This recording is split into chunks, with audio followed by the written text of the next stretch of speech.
Hebrews chapter 9. Then indeed the first covenant had ordinances for divine service and an earthly sanctuary. A tabernacle was made.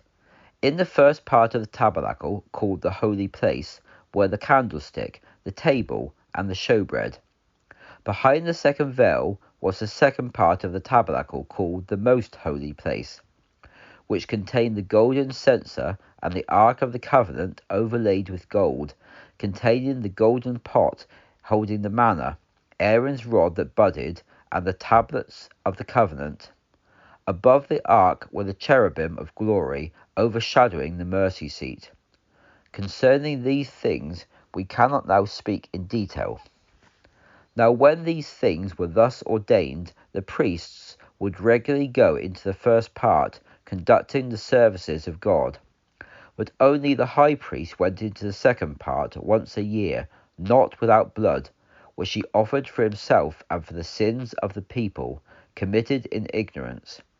The Holy Spirit was signifying through this that the way into the most holy place was not yet revealed, because the first part of the tabernacle was still standing.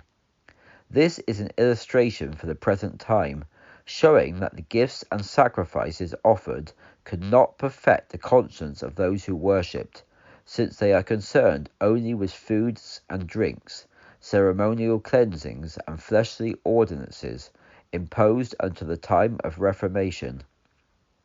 But Christ, when he came as a high priest of the good things to come, by a greater and more perfect tabernacle, not made with hands, that is to say, not of this creation, neither by the blood of goats and calves, but by his own blood, he entered the most holy place once for all, having obtained eternal redemption.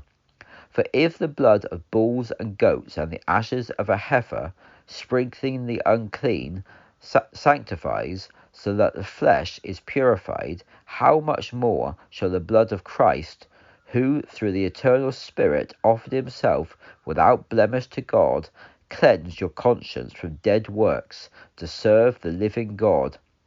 For this reason he is the mediator of a new covenant, since the death has occurred for the redemption of sins that were committed under the first covenant, so that those who are called might receive the promise of eternal inheritance.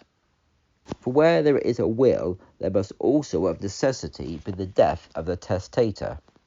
For a will has force after men are dead, since it has no force at all while the testator lives. So not even the first covenant was inaugurated without blood. For when Moses had taught every precept to all the people according to the law, he took the blood of calves and goats with water, scarlet wool, and hyssop, and sprinkled both the book and all the people, saying, "This is the blood of the covenant that God has commanded you to keep." Likewise he sprinkled both the tabernacle and all the vessels of worship with blood.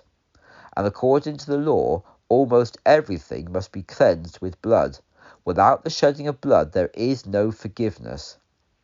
It was therefore necessary that the replicas of heavenly things be cleansed with these sacrifices, but that the heavenly things themselves be cleansed with better sacrifices than these. For Christ did not enter holy places made with hands, which are patterned after the true one, but into heaven itself, now to appear in the presence of God for us. Nor did he enter to offer himself often, as the high priest enters the most holy place every year with blood that is not his own. For then he would have had to suffer repeatedly since the world was created. But now he has appeared once at the end of the ages to put away sin by sacrificing himself.